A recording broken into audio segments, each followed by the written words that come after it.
নতুন বছৰত পূৰণ হ'ল বহু লোকৰ দীৰ্ঘদিনীয়া সপোন। নতুন বছৰত চৰকাৰে দিব আপোনাক এটি ফ্লেট। নতুন বছৰত ফ্লেট উপহাৰ দিব দেশৰ প্ৰধানমন্ত্ৰী নৰেন্দ্ৰ মোদীয়ে। প্ৰায় দেশৰ 1500 পৰিয়াল এই আঁচনিৰ দ্বাৰা উপকৃত হ'ব। নতুন বছৰত নতুন ঘৰত থকাৰ সপোন পূৰণ হ'ব বহু লোকৰ, কিয়নো কেন্দ্ৰীয় চৰকাৰে উপহাৰ হিচাপে দিব নতুন নতুন ফ্লেট। ইতিমধ্যে নিৰ্মাণ সম্পূৰ্ণ হৈছে নৱনিৰ্মিত ফ্লেটসমূহৰ। নৱবৰ্ষ উপলক্ষে PM মোদীয়ে দিল্লীবাসীক এটা ডাঙৰ উপহাৰ দিবলৈ ওলাইছে। গৃহহীন প্ৰায় 1500 পৰিয়ালৰ হাতত নৰেন্দ্ৰ মোদীয়ে ঘৰৰ চাবি তুলি দিব। য'ত বস্তি আছে তাত ঘৰ আছে আঁচনিৰ অধীনত নিৰ্মাণ কৰা হৈছে এইসমূহ ফ্লেট। অশোক বিহাৰৰ বস্তিত বসবাস কৰা লোকসকলক নতুন ফ্লেট উপহাৰ দিয়ে প্ৰধানমন্ত্ৰী নৰেন্দ্ৰ মোদীয়ে। বস্তিত বসবাস কৰা পৰিয়ালসমূহৰ মাজত 1645টা নতুন ফ্লেটৰ চাবি হস্তান্তৰ কৰে প্ৰধানমন্ত্ৰীগৰাকীয়ে। জাহা যোগী ৱাহা ঘৰ আঁচনিৰ অধীনত এই ফ্লেটসমূহ DDAৰ দ্বাৰা নিৰ্মাণ কৰা হৈছিল।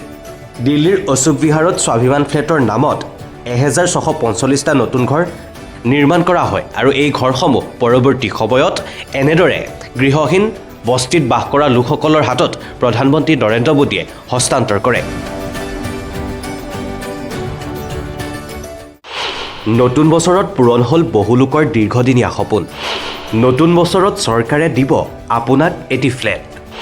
নতুন বছৰত ফ্লেট উপহাৰ দিব দেশৰ প্ৰধানমন্ত্ৰী নৰেন্দ্ৰ মোদীয়ে।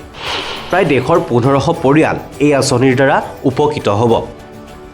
নতুন বছৰত নতুন ঘৰত থকাৰ সপোন পূৰণ হ'ব বহু লোকৰ, কিয়নো কেন্দ্ৰীয় চৰকাৰে উপহাৰ হিচাপে দিব নতুন নতুন ফ্লেট। ইতিমধ্যে নিৰ্মাণ সম্পূৰ্ণ হৈছে নৱনিৰ্মিত ফ্লেটসমূহৰ। নৱবৰ্ষ উপলক্ষে PM মোদীয়ে দিল্লীবাসীক এটা ডাঙৰ উপহাৰ দিবলৈ ওলাইছে। গৃহহীন প্ৰায় 1500 পৰিয়ালৰ হাতত নৰেন্দ্ৰ মোদীয়ে ঘৰৰ চাবি তুলি দিব। য'ত বস্তি আছে তাত ঘৰ আছে আঁচনিৰ অধীনত নিৰ্মাণ কৰা হৈছে এইসমূহ ফ্লেট। অশোক বিহাৰৰ বস্তিত বসবাস কৰা লোকসকলক নতুন ফ্লেট উপহাৰ দিয়ে প্ৰধানমন্ত্ৰী নৰেন্দ্ৰ মোদীয়ে। বস্তিত বসবাস কৰা পৰিয়ালসমূহৰ মাজত 1645টা নতুন ফ্লেটৰ চাবি হস্তান্তৰ কৰে প্ৰধানমন্ত্ৰীগৰাকীয়ে। জাহা যোগী ৱাহা ঘৰ আঁচনিৰ অধীনত এই ফ্লেটসমূহ DDAৰ দ্বাৰা নিৰ্মাণ কৰা হৈছিল।